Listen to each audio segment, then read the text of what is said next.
네, 감사합니다. 하나님의 임재 연습은 오늘 하고 다음 주면 끝나지 않을까 그렇게 싶습니다. 그래서 이제 거의 마무리 단계로 가는데요. 하나님의 임재 연습을 우리가 얘기하면서 하나님의 임재가 무엇인가, 하나님이 임재 연습 그 훈련을 하기 위해서 뭐가 필요한가 여러 가지로 이야기하던 중에 우리가 생각했던 게 뭐냐면 그 대화라고 그랬다면서 하나님과의 대화. 하나님과 대화를 하기 위해서는 시간을 만들어내야 되고 그 시간뿐만 아니라 횟수가 늘어나야 되는 거죠. 그래서 그런 찬양 있지 않습니까? 날마다 숨쉬는 순간마다 내 앞에 어려운 일 보내 주님 앞에 이 몸을 맡길 때 슬픔 없네 두려움 없네 이렇게 하죠. 그죠? 그래서 날마다 숨쉬는 순간순간마다 내 앞에 어려운 일이 있다고 얘기하죠. 근데 뭡니까? 그 순간순간마다 이 노래를 부르는 사람 뭐랍니까? 주님 앞에 맡긴다고 이야기하죠. 그게 하나님의 임재를 계속 그 가까이 하려고 하는 것이죠. 그러니까 이게 뭡니까? 순간순간 횟수를 계속 늘리는 것이고 순간순간 하나님의 개입을 원하는 것이고 그래서 주님 앞에 맡기는 그 방법 중에 하나가 대화다 이렇게 이야기한 거죠. 여러 가지 방법 중에 하나가. 그리고 오늘 볼 때는 뭐냐면 하나님의 임재 연습 중에 한 가지가 뭐냐면 하나님의 임재가 무엇이냐고 말할 때 또 한 가지 쓸 수 있는 방법이 뭐냐면 연합이다 이렇게 이야기하는 거죠. 뭐라고요? 연합. 연합. 연합이 뭔지를 알겠죠? 근데 연합하고 조금 다르게 생각해 볼 거냐면 융합하고 연합하고는 좀 다릅니다. 그러니까 연합이라는 것은 연합도 하나가 되는 거고 융합도 하나가 되는 건데 연합은 하나님과 내가 연합이 된다고 그러면 하나님도 여기 계시고 나도 여기 있고 그래서 하나님과 내가 하나가 된다 이렇게 말하는 거죠. 근데 융합이 된다고 그러면 이건 뭐냐면 섞여버리니까 이게 하나님인지 이게 나인지 안 그러면 그러니까 내가 그냥 하나님이 되어버리는 건지 하나님이 그냥 내 수준으로 떨어지는 건지 모르겠다는 것이죠. 그러니까 모래하고 자갈하고 섞어놓으면 모래 따로 자갈 따로죠. 그렇지만 한 병에 넣어놓으면 그게 하나가 되는 거죠. 근데 모래 넣고 자갈 넣고 시민 넣고 물 넣으면 어떻게 됩니까? 그게 소위 공구리가 되는 거죠. 그래서 그게 다른 다른 성질의 것의 어떤 모양이 되는 거죠. 그래서 하나님 우리가 연합된다고 이야기할 때는 내가 있고 하나님이 있는데 그것이 하나가 된다 이 말입니다. 그래서 하나님이 나를 알고 내가 하나님이 알고. 그러니까 삼위일체도 성부와 성자와 성령의 하나님이 융합이 되는 것이 아니고 연합되어서 하나가 된다. 그래서 삼위일체 중에서 성령의 어떤 그 위가 있고 성부의 위가 있고 성자의 위가 있는 거죠. 그래서 성부, 성자, 성령이 막 섞어가지고 하나가 돼가지고 막 이게 성부인지 성자인지 성령인지 모르겠다. 그런 게 아니라는 거죠. 그래서 연합과 융합은 다릅니다. 그러면 하나님과 우리는 연합되는 겁니까? 융합되는 겁니까? 연합되는 거죠. 연합. 그렇지만 하나가 되는 거죠. 그래서 그 하나님 임재 연습 중에 하나가 뭐냐면 연합되는 것이다 이렇게 이야기하는 겁니다. 그러니까 하나님 임재 연습 중에 연합되는 것 중에 우리가 느낄 수 있는 첫 단계가 뭐냐면 구원이라고 합니다. 뭐라고요? 구원.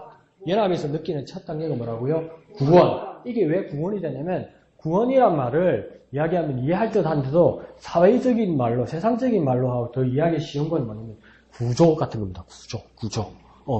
구조는 어떤 사람을 구조합니까? 위험에 있는 사람을 건져내줄 때 그걸 뭐랍니까? 구조했다고 이야기하죠. 소방수가 소방관이 어째 빠져있는 사람을 건져낼 때 그걸 뭐 했다고 합니까? 구조했다고 하죠. 우리도 뭡니까? 죄 가운데 빠져서 죽어가는 우리를 뭡니까? 하나님께서 구조한 것. 그걸 뭡니까? 우리가 믿음으로 말할 때 그걸 구원이라고 이야기하는 거예요. 그래서 하나님과 연합하는 그 단계 중에 첫 단계는 뭐냐면 구원이라는 단계입니다. 그러니까 우리는 하나님과 우리의 사이는 완전히 멀어져 있었던 거죠.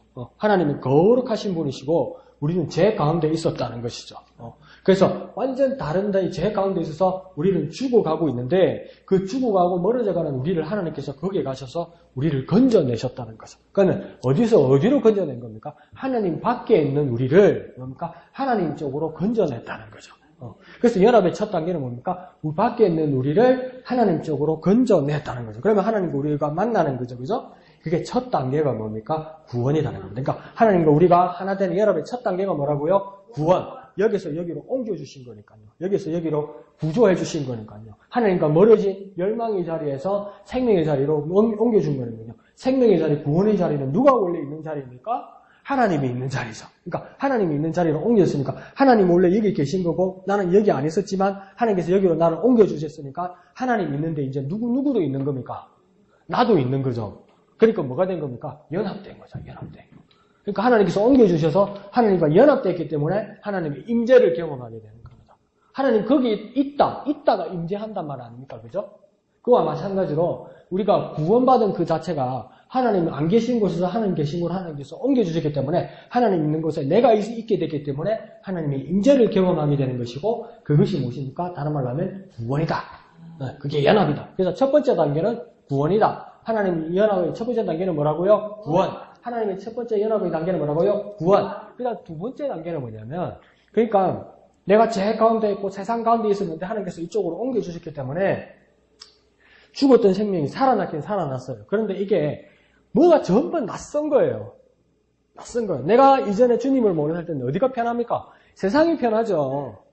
세상이 편해. 거기가 죄짓고 세상과 버타고 하나님과 멀리하는 게 편했는데 하나님께서 하나님의 능력으로 어떻게 말하면 세상의 눈으로 보면 억지로 여기다 데려다 놨단 말이에요. 살긴 살았는데 얘가 하나님 옆에 와 있고 하나님 계신 곳에 있으니까 어색한 거라.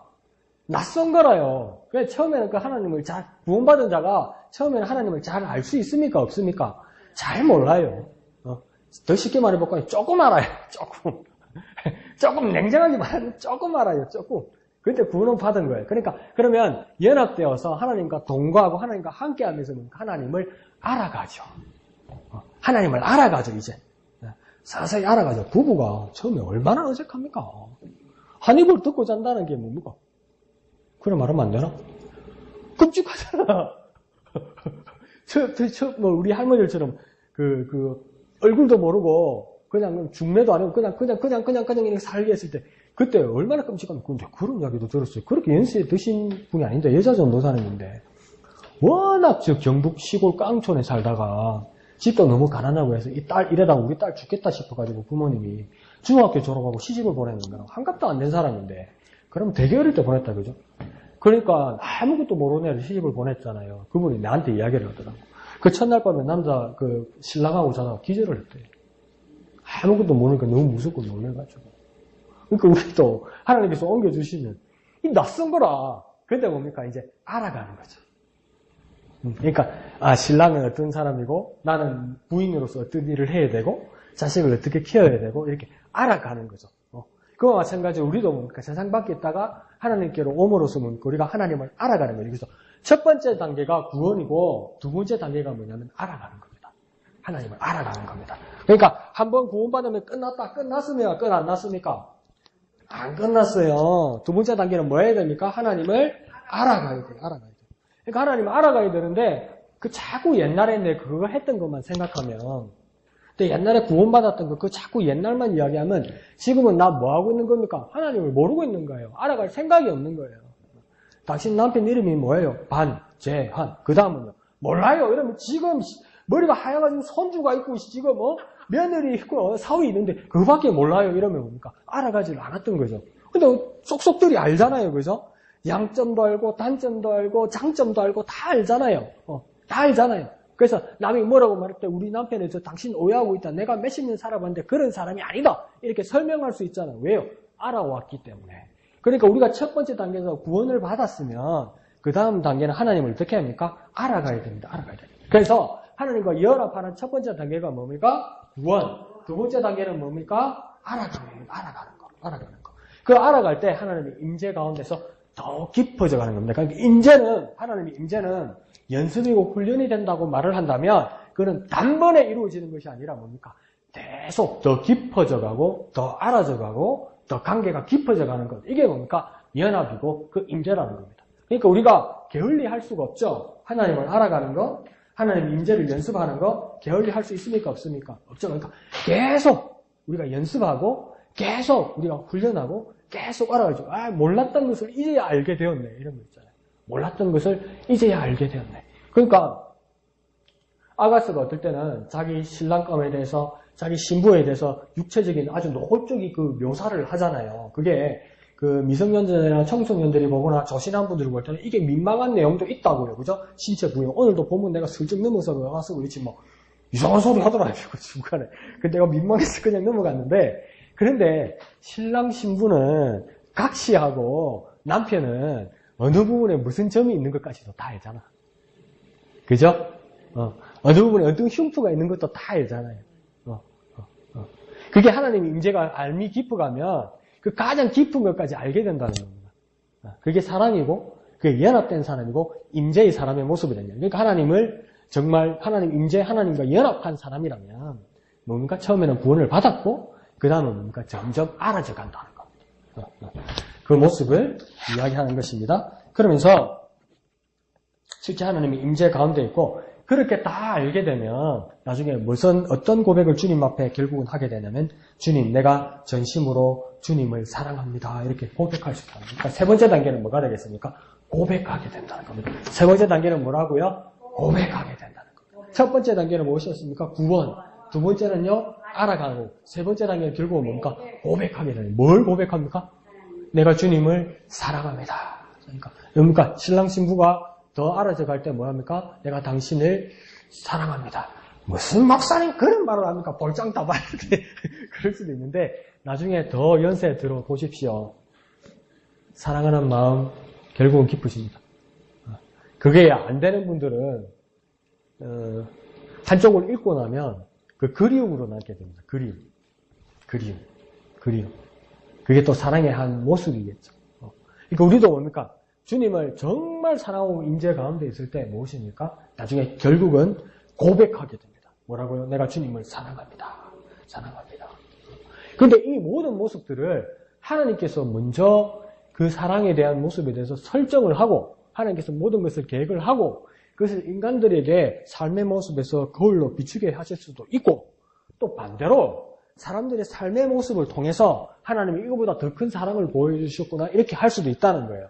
그러면 다시 말하면 세상과 하나님의 세계가 완전히 단절되고 끊어진 것이 아니고 세상과 하나님의 사랑의 관계가 어느 정도 비치고 연결될 수 있도록 표상이나 비유나 그림자로 되어 있다는 겁니다. 그러면 내가 정말 하나님을 사랑한다면 내 가족을 사랑하고 내 부인을 사랑하고 내 남편을 진심으로 사랑해야 된다는 거죠. 그래서 성경에서도 뭐라 합니까? 눈에 보이는 부모와 가족을 사랑하지 않는데 어떻게 보이지 않는 하나님을 사랑한다고 하느냐?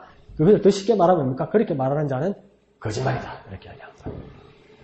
눈에 보이는 가족을 진심으로 사랑하지 않는데 보이지 않는 하나님을 사랑할 수 있다 없다? 없다. 그럼 이게 뭡니까? 연결되어 있다는 거예요. 서로 간에. 그러니까 세상에서도 가족을, 이웃을 뭡니까? 진심으로 사랑하고 고백할 수 있어야 됩니다. 아시겠죠? 그럴 때 뭡니까? 사랑을 하나님의 모습에 하나님께 진심으로 사랑한다고 고백할 수 있고 내가 또 하나님을 진심으로 사랑한다고 고백하면 내 이웃을, 내 가족을 어떻게 합니까? 진심으로 사랑할 수 있습니다. 그 표현이 우리가 한국에서 자란 우리는 어떻습니까? 상당히 가부장적이고 나도 모르게 그 유교적인 어떤 성품에 이렇게 문화에 많이 젖었기 때문에 말로 고백하는 걸 참 어려워하지요. 근데 그걸 그럼 어떻게 해야 될까요? 극복해야죠. 쉽지는 않지만 극복해야죠. 그리고 우리는 왜 그렇습니까? 목사님 사는 게 서양식이 좋습니다. 그 말이 아니고 성경대로 살아야 된다. 말씀대로 살아야 된다. 그게 낯뜨겁고 그게 좀 어색해도 우리가 살아야 할 가장 중요한 이유는 뭡니까? 성경대로 살아야 되니까. 말씀대로 살아야 되니까. 그래서 우리가 뭡니까? 복종하고 순종하고 헌신하는 모습이 필요한 것이죠. 이해하시죠? 네. 그래서 뭐라냐면 또 어떻게까지 말하면 하나님과 연합하는 일에서 어떤 것이 자기 의지에 온당해 보이고 마음이 든다고 해서 그것이 자신을 하나님과 가까워지게 해주리라고 생각해서는 안 된다. 이렇게 말합니다. 이게 어떤 말이냐면 우리가 많이 겪고 있는 오류죠. 그러니까 내가 이렇게 하면 하나님을 사랑하는 모습이고 내가 이렇게 말을 하면 하나님께서 기뻐하실 거라고 생각하는 거 있잖아요. 그게 100% 맞지 않다는 겁니다. 완전하게 맞을 수는 없다는 겁니다. 그래서 때로는 그 유행가 가사도 있잖아요. 어머님은 짜장면이 싫다고 하셨어. 어머님은 짜장면이 싫다고 하셨어. 이랬잖아요. 그 노래가 왜 나오냐면 집이 가난해서 어머님이 아들 하나를 키우는데 중국집에 가서 짜장면을 한 그릇만 시키더라는 거예요. 아들 애 하나 먹이려고. 그러니까 엄마는 왜 짜장면 안 먹어? 그러니까 엄마는 짜장면 안 좋아한다 이랬다는 거예요. 그 엄마가 진짜 짜장면을 좋아하는 겁니까? 안 좋아하는 겁니까? 좋아하는데 뭡니까? 돈이 없어서 아들만 먹이는 거 아닙니까? 그런데 뭡니까? 이놈의 자식이 죽을 때까지 우리 엄마는 짜장면 싫어한다면서 중국집 한 번도 안 들어가는 거라. 그 마음을 모른다는 거니까. 내가 생각하고 내가 판단하는 거 있잖아요. 내가 생각하고 판단하는 방식으로 내가 하나님을 이해할 수 있고 하나님이 좋아하신 것이라고 생각하는데 많은 부분들이 잘못 생각할 때가 많다는 겁니다. 그러니까 내 생각을 내가 오류가 될 때가 많아요. 그러니까 공부하는 사람도 독학하는 사람들이 위험하다는 게 뭐냐면 자기가 배운 거, 자기가 잘못 읽은 거 그게 옳다고 생각할 때거든요. 그러니까 우리가 하나님을 알고 이해할 때도 너 혼자 옳다고 생각할 때가 잘못될 때가 많다는 겁니다. 그게 하나님이 가까이 하게 해주리라고 생각하는데 꼭 그렇게만 생각해서는 안 된다는 겁니다. 그래서 때로는 온전히 하나님께만 초점을 맞추기 위해서 세상이 주는 내 의지의 느낌마저도 버리는 것이 좋을 때가 있다. 그러니까 하나님께 온전히 초점을 맞추기 위해서 세상이 주는 느낌 있잖아요. 내가 세상에서 삶을 이렇게 터득해 왔잖아요. 이렇게 터득해 왔잖아요. 이게 삶의 이치고 이렇게 살아가는 것이 맞는 것처럼 그리고 이렇게 삶의 연륜을 통해서 이렇게 해결하는 것이 좋다고 생각한 것들이 있잖아요. 근데 그걸 하나님께 적용할 때 하나님께 적용이 안 되는 것들이 있다고요. 근데 그걸 고집하면 안 된다는 겁니다. 그러니까 하나님께로 맞춰야 되는 겁니다. 근데 내가 이렇게까지 습관이 되고 내가 이제 삶에 완전 이렇게 들어와 버렸는데도 그걸 내가 어떻게 버릴 수 있냐? 그거 쉽지 않다는 거예요. 그런데 그게 뭡니까? 하나님이 기뻐하시는가? 하나님 임재가 임하는가? 그것이 가장 중요하다는 겁니다. 그래서 만일 의지가 하나님을 이해할 수 있는 길이 된다면 오직 사랑을 통해서만 가능하다. 그 사랑은 하나님을 목표로 삼기 때문이다. 그러니까 뭐 하나님 사랑하면 되네요. 목사님 더 간단하네요. 그러니까 사랑하기 때문에 알려고 한다고요. 사랑하는 사람이 있으면 사랑하는 사람이 뭘 좋아하는지를. 이전에 어릴 때 엄마가 짜장면이 싫다고 그랬는데 그걸 액면 그대로 들어가지고 내가 나이 들어서 내 머리가 하얄 때까지 어머니가 이제 그동안 힘들어 할 때까지 중국집 한 번도 안 데려가면서 맨날 사람들한테 뭐라고 했냐면 우리 엄마는 짜장면을 안 먹는데 우리 엄마는 짜장면을 싫어한다 이겁니까? 안 날아간다는 거죠. 어머니를 사랑하는데 어머니가 그 어릴 때 왜 그렇게 많은지를 알려고 하지 않는다는 거죠. 그와 마찬가지로 하나님께서 우리에게 주신 말씀을 알려고 하지 아니하고 하나님께서 진심이 무엇인지를 알려고 하지 않으면 무엇을 반증하는 거냐면 하나님을 사랑하지 않는다고 말할 수 있다는 거예요. 내가 정말 하나님을 사랑한다는 대전제가 있으면 하나님이 무엇을 기뻐하시고 하나님이 뭘 싫어하는지 뭐 합니까? 알려고 해야 돼요. 알려고. 내가 그때 만났을 때 그 하나님이 다라고 이야기하면 안 된다는 거예요. 알려고 해야 된다는 거예요. 어머니의 마음도 뭡니까? 짜장면이 싫다고 했지만 진짜 짜장면을 좋아한다는 것을 이제야 아는 것처럼 하나님이 그렇게 말씀하실 때 그 하나님의 뜻이 무엇인지 내가 하나님을 사랑한다면 하나님이 좋아하는 것이 무엇인지 하나님이 미워하는 것이 무엇인지 가려서 하나님이 미워하는 것을 감춰버리고 버려버리고 하나님이 좋아하는 것을 해야 된다는 거예요. 어떻게 해야 됩니까? 알아야 한다는 거예요. 알려고 해야 된다는 거예요. 그래야 뭡니까? 하나님과 연합하게 된다는 것이죠. 그래서 첫 번째, 세 개만 한번 일단 생각합시다. 하나님과 연합하는 첫 번째 단계는 무엇입니까? 첫 번째는요, 구원. 두 번째는요, 알아가는 것. 세 번째는 뭐요? 고백하는 것. 그 고백하는 가운데서 하나님을 알아가는 우리가 될 때 진정으로 하나님과 연합하게 되고 또 하나님의 임재 가운데 있게 된다. 이렇게 이야기합니다. 그러면서 하나님의 임재 가운데 있게 하는 또 더 큰 전제에서 하나님의 임재 가운데 있게 하는 또 한 가지의 가장 큰 대전제의 공식적이고 가장 형식적인 방법이 무엇이냐? 그게 무엇이냐고 할 때 하나님의 임재를 언제 느끼느냐? 한번 물어봅시다. 하나님의 임재를 여러분 언제 느낍니까? 하나님의 임재를 언제 느껴봤습니까? 뭐 할 때 느껴봤습니까? 네? 순간순간 또. 그것도 조금만 더 구체적으로 합니다. 언제? 어떤 때? 어려움이 있을 때. 또 하나님의 임재를 무엇 할 때 느꼈습니까? 하나님의 임재를 무엇 할 때?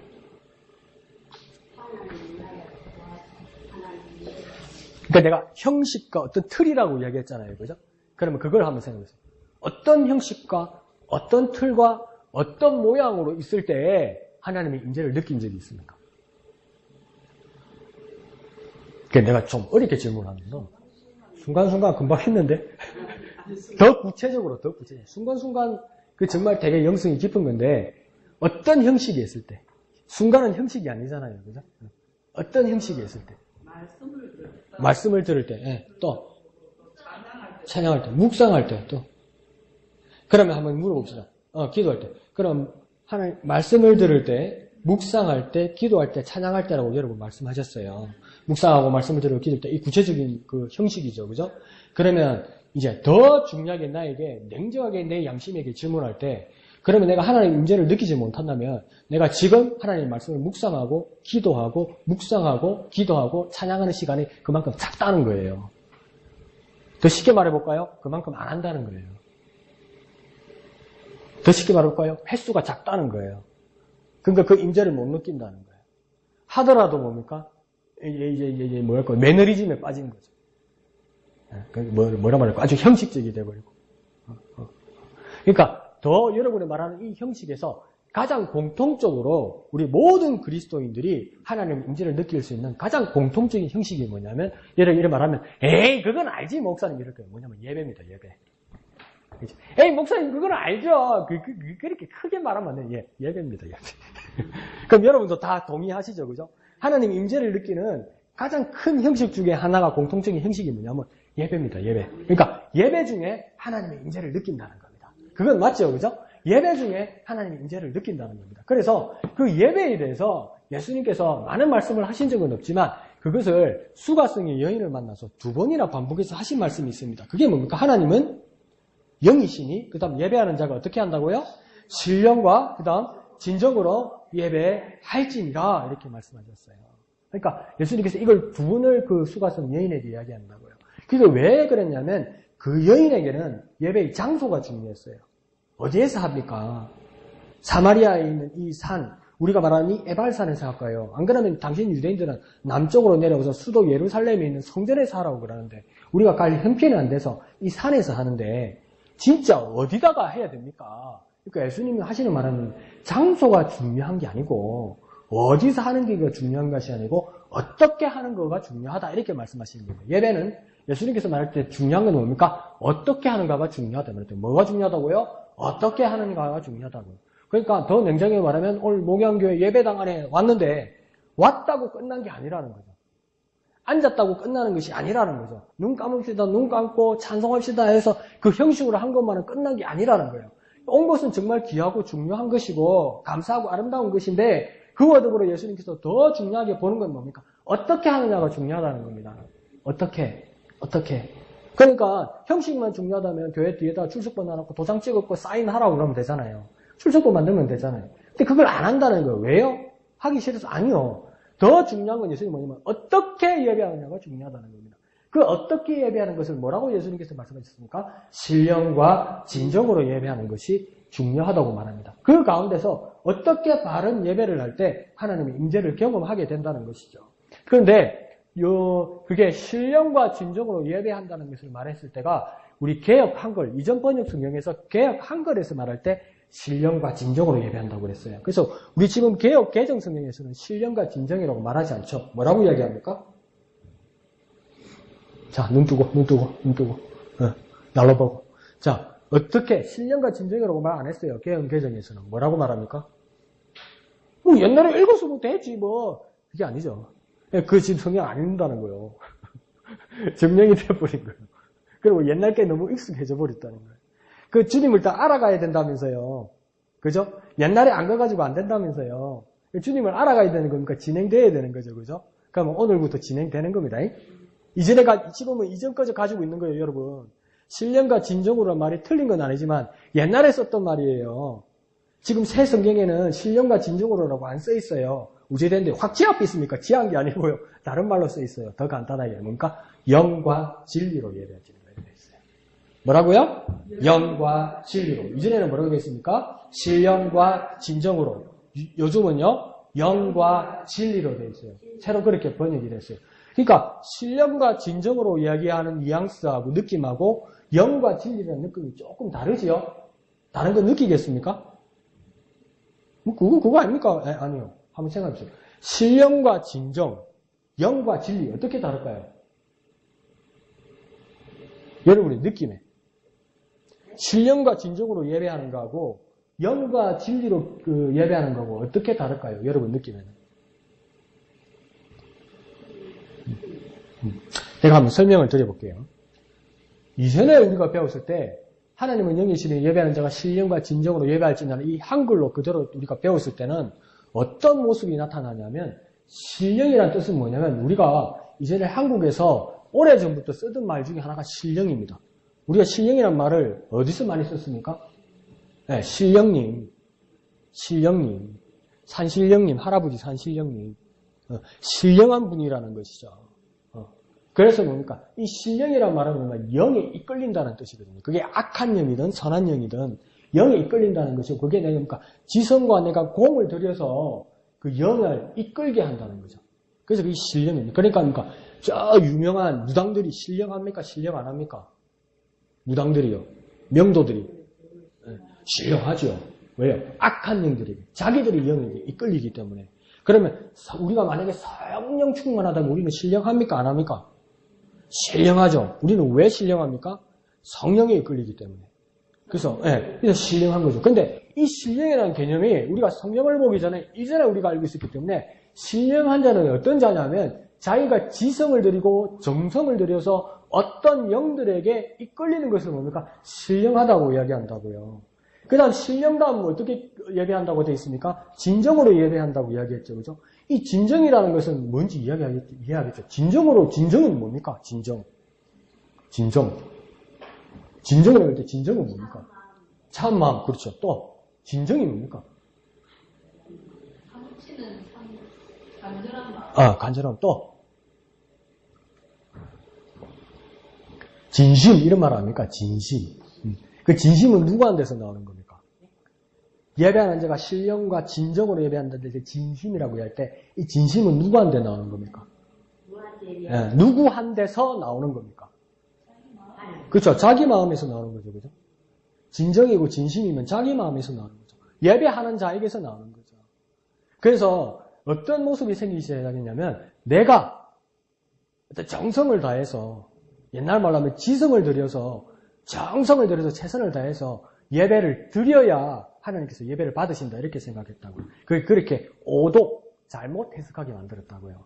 그런데 새로 번역된 성경에서는 하나님은 영이신 예배하는 자가 영으로 그리고 진리로 예배한다고 했다고요. 영이란 거 하나님 근데 보세요. 정확하게 줄긋기가 돼요. 맞추기가 돼요. 하나님이 영이신데 그래서 예배하는 자가 첫 번째 뭘 해야 된다고요? 영으로 예배해야 된다고요.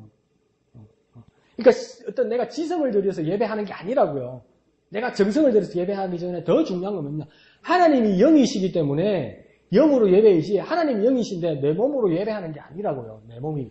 내 지성이, 내 정성이 내 예배의 첫째가 아니라고요. 하나님이 영이시기 때문에 영이신 하나님이 예배로 만나시기 위해서 난 뭘 해야 되냐면 영으로 예배해야 된다는 거예요.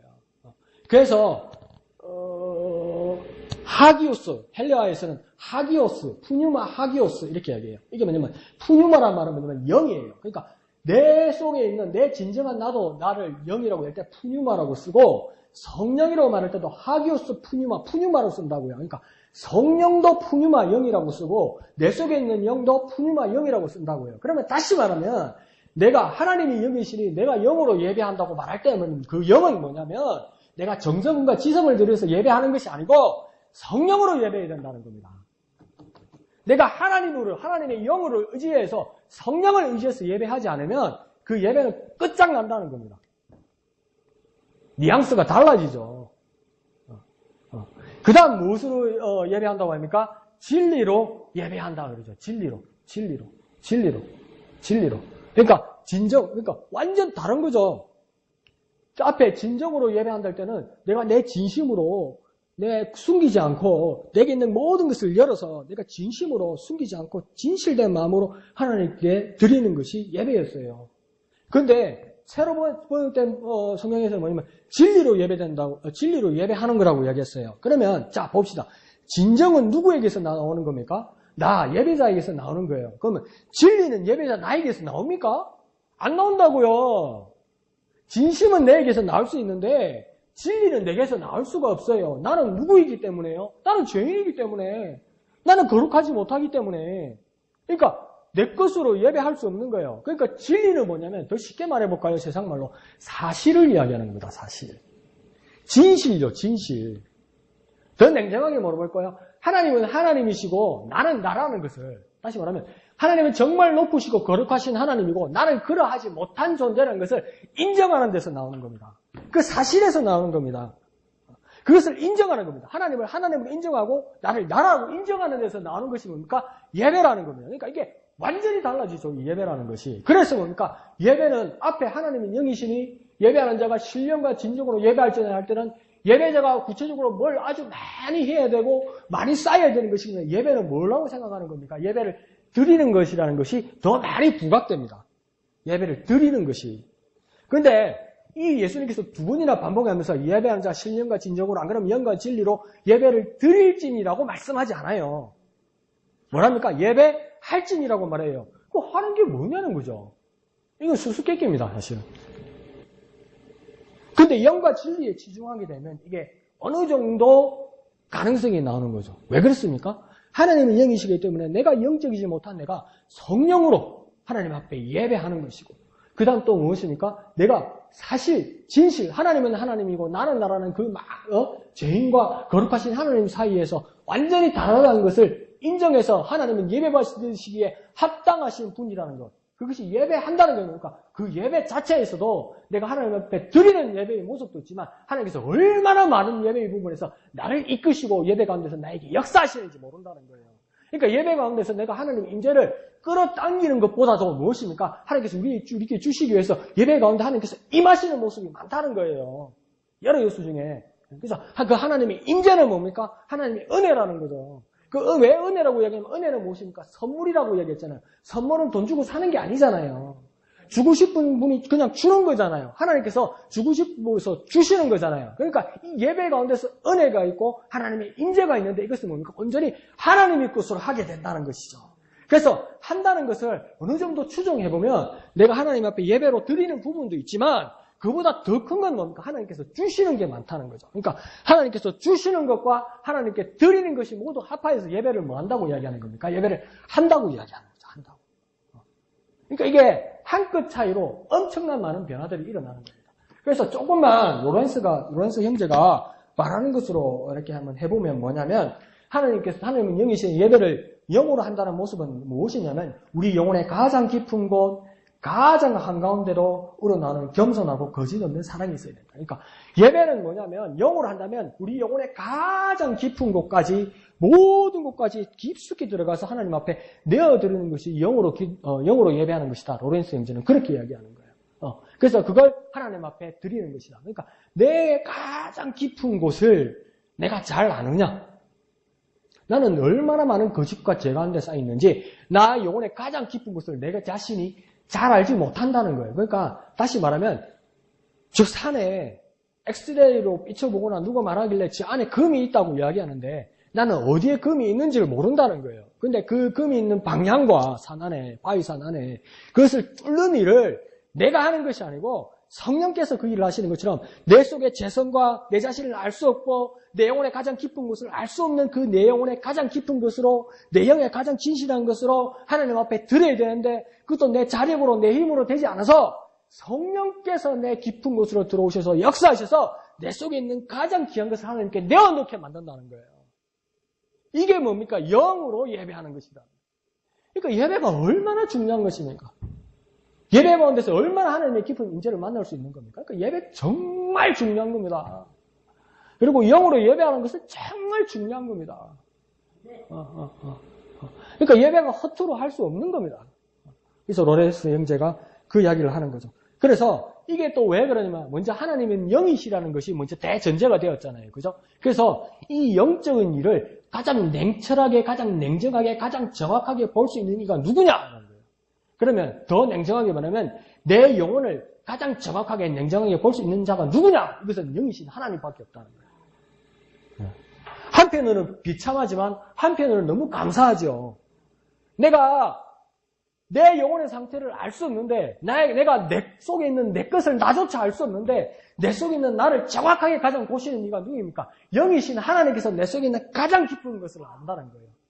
그래서 그 하나님이 내 영혼의 가장 깊은 진실된 것으로 하나님께서 예배를 받으시겠다는 거예요. 그러니까 예배할 때 얼마나 하나님을 의지해야 되겠습니까? 하나님께 얼마나 내려놓고 맡겨야 하겠습니까? 그 가운데서 하나님의 임재에 있게 된다 이렇게 얘기하는 겁니다. 그리고 그 다음 진정으로 예배한다고 얘기했고 또 진리로 예배한다는 건 뭐냐면 더 냉정히 말하면 하나님을 하나님으로 그리고 뭡니까? 우리를 우리로 인정한다는 겁니다. 다시 한번 해볼까요? 하나님을 하나님으로, 우리를 우리로 인정하는 것이다. 그것이 진리로 예배한다는 거예요. 그게 목사님 무슨 진리입니까? 다시 말하면 뭐냐면 사실을 인정한다는 거예요. 사실. 내가 아무리 고매하게, 내가 아무리 지적으로, 내가 아무리 신령한 척 할지라도 그것 가지고 안 되고 하나님은 하나님이고 우리는 우리라는 것을, 우리의 상황을, 그 사실을 정확하게 인정하는 그 순간에 하나님께서 예배를 받으시기를 원하신다는 거죠. 우리가 어떤 여건이나 어떤 환경으로 하나님께 예배할 수 없다는 거죠. 그래서 하나님은 하나님이고 우리는 우리이기 때문에 우리는 예배 받는 자입니까? 아니라는 거예요. 우리는 예배를 받는 자가 아니에요. 예배 받는 자는 누구이십니까? 하나님이라는 거예요. 그러면 다시 말하면 예배 받으시기에 합당한 유일한 분은 누구입니까? 하나님밖에 없다는 거예요. 그게 사실이고 그게 진리라는 거예요. 그러니까 예배 받으실 분은 누구밖에 없다고요? 하나님밖에 없다고요. 그 사실을 인정해야 된다는 거예요. 왜요? 나는 예배 받을 수 없는 사람이라는 거예요. 내가 영광 받을 수 없는 사람이라는 거예요. 더 냉정하게 말해볼까요? 내가 예배의 주인공이 되면 안 된다는 거예요. 내가 예배에서 막 주목되는 거 그게 아니라는 거예요. 근데 이게 조금만 넘어서면 그렇거든. 조금만 넘어서면 이상해지거든요. 근데 뭡니까? 이 사실을 놓치면 안 된다는 겁니다. 예배 받으시기 합당하신 분은 하나님밖에 없다. 하나님밖에 없다. 그것이 뭡니까? 진리로 예배하는 겁니다. 진리로. 그것을 인정하고 예배하는 저와 우리가 되어야 할 것입니다. 그리고 또 진리라고 예배할 때 하나님을 하나님으로 우리를 우리로 인정하는 그 모습에서는 뭐냐면 하나님과 우리는 완전히 반대라는 사실을 알아야 됩니다. 그러니까 하나님과 우리는 완전히 반대라는 겁니다. 그거 인정할 수 있죠, 그죠? 정말 진리라는 사람이면 하나님과 우리는 완전히 반대라는 걸 알아요. 그죠? 하나님과 우리는 완전히 반대입니다. 그런데 그럼에도 불구하고 하나님이 임재하시는 예배 가운데 있을 때 하나님께서 우리와 함께 하시고 연합하시고 은혜 베푸셔서 하나 되게 하시고 그 임재 가운데 있게 된다는 겁니다. 그러니까 첫 번째 단계는 하나님과 우리가 완전히 반대라는 것인데 그 하나님과 우리의 관계가 완전히 반대라는 것을 예배 가운데서 인정하게 될 때 하나님께서 우리를 회복하게 해주신다는 겁니다. 그 인정한다는 것은 뭡니까? 하나님은 충만하시고 하나님은 완전하신 분이고 우리는 죄인이고 우리는 부족하고 우리는 회개함으로 더 비어버렸다는 거예요. 비어서 더 가치가 없게 되어버렸다는 거예요. 그런데 충만하신 하나님께서 비인 우리의 회개한 우리에게 완전히 임하셔서 하나가 되게 만든다는 겁니다. 그러니까 첫 번째 단계는 뭡니까? 하나님과 우리가 반대라는 거, 잘못되어 있다는 것을 인정해야 되는 거죠. 그러면 하나님께서 뭡니까? 하나님 당신 자신과 같이 우리를 만들어 주신다는 겁니다. 이게 어디 안에서 일어나는 겁니까? 예배 안에서 일어나는 거예요. 예배 안에서. 이게 예배 안에서 일어나는 거예요. 그러니까 어떻게 예배해야 될지를 예수님이 그 짧은 그 한마디로 아주 중요하게 이야기하는 거예요. 그러면 목사님 이 세 가지를 말하는데 기억이 하나도 안 나는데 한 하나도 안 나는 사람은 책을 사서 보세요.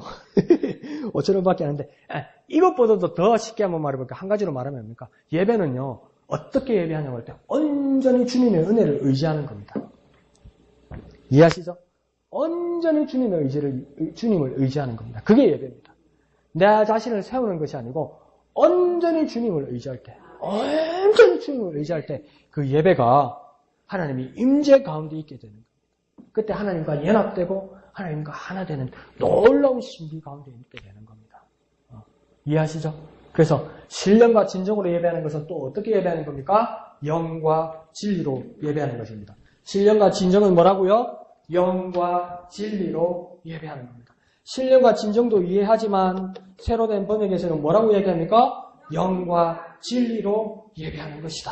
그래서 우리가 저와 여러분이 이해하실 때 한 번 더 생각해 보시고 집에 가서도 이 석자만, 이 넉자가 되네요. 이 넉자만 써놓고 깊이 한번 묵상해 보십시오. 영과 진리로, 영과 진리로, 영과 진리로, 영과 진리로 예배하는 것이 무엇인가?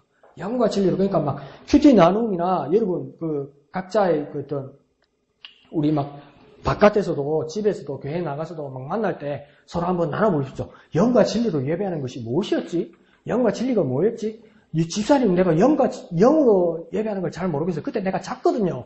그런데 내가 진리는 잘 알아요. 진리에 대해서 설명해 줄 테니까 집사님 영으로 예배하는 게 뭐예요? 이렇게 한번 물어보세요. 그래서 서로 나누세요. 그래서 풍성하게 하세요. 막 만들어내세요. 일주일 동안.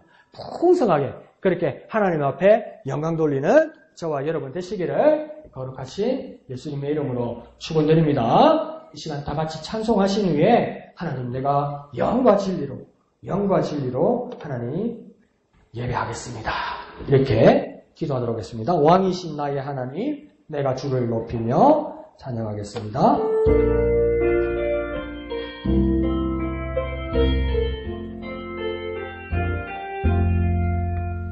왕이신 나의 하나님 내가 주를 높이고 영원히 주의 이름을 송축하리. 왕이신 나의 하나님 왕이신 나의 하나님 내가 주를 높이고 영원히 주의 이름을 송축하리. 진심으로 왕이신 나의 하나님 내가 영과 진리로 예배하기를 원합니다. 내가 주를 높이고 영원히 주의 이름을 송축하리. 마지막으로 주님을 온전히 의지하면서 왕이신 나의 하나님 왕이신 나의 하나님 내가 주를 높이고 영원히 주의 이름을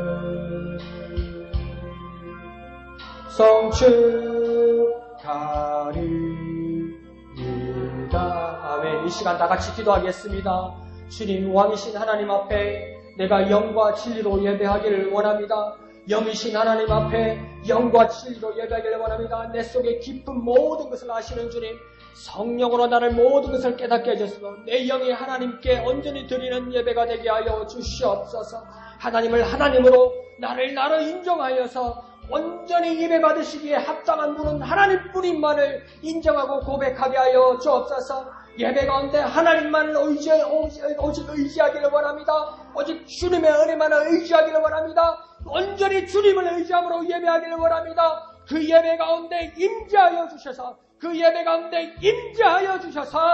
하나님을 경험하고 하나님께 고백하는 우리 되게 역사하여 주시옵소서. 주님의 이름 크게 한번 부르고 다 같이 기도합니다. 주여 내가 영과 진리로 주님 앞에 예배하기를 원합니다. 영과 진리로 예배하기를 원합니다. 내가 주님의 은혜를 의지함으로 온전히 주님의 은혜를 의지함으로 예배하기를 원합니다. 주님 우리에게 오셔서 우리에게 임재하여 주셔서 하나님과 연합되게 하시고 하나님과 하나 되게 하시고 하나님과 함께 하게 하시고 하나님과 동행하는 놀라운 경험이 우리의 예배 가운데 있게 하여 주시옵소서.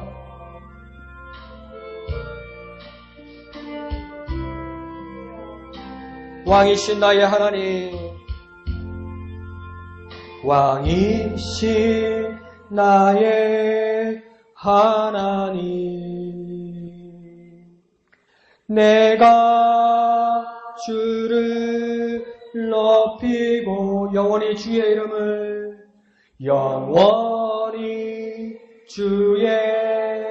이름을 송축하리다.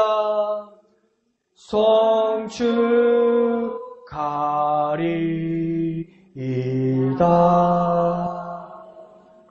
거룩하신 아버지 하나님, 은혜를 감사합니다. 하나님의 임재가 우리 가운데 있기를 원합니다. 예배 가운데 온전하신 하나님의 임재를 경험하는 우리가 되게 하여 주시옵소서. 영으로 예배하게 하시고 진리로 예배하게 하여 주시옵소서. 주님의 은혜를 온전히 의지함으로, 주님의 은혜를 온전히 의지함으로 참 예배하는 우리가 되게 하여 주옵소서. 하나님의 임재 가운데 있게 하여 주옵소서. 하나님의 은혜 가운데 있게 하여 주옵소서. 하나님과 함께하게 하여 주옵소서. 하나님의 인도하심을 경험하게 하여 주시옵소서. 모든 것을 감사드리며 거룩하신 예수님의 이름으로 간절히 기도하옵나이다. 아멘. 하늘에 계신 우리 아버지의 이름을 거룩하게 하시며 아버지의 나라가 오게 하시며 아버지의 뜻이 하늘에서와 같이 땅에서도 이루어지게 하소서.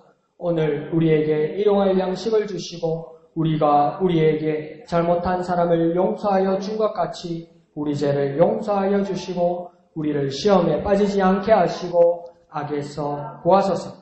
나라와 권능과 영광이 영원히 아버지의 것입니다. 아멘. 주님 감사합니다. 주님 감사합니다. 주님 홀로 영광 거두어 주시옵소서. 주님 영과 진리로 우리가 영과 진리로 예배하게 하여 주시옵소서. 온전히 주님의 은혜를 의지하는 우리가 되게 은혜 베풀어 주시옵소서.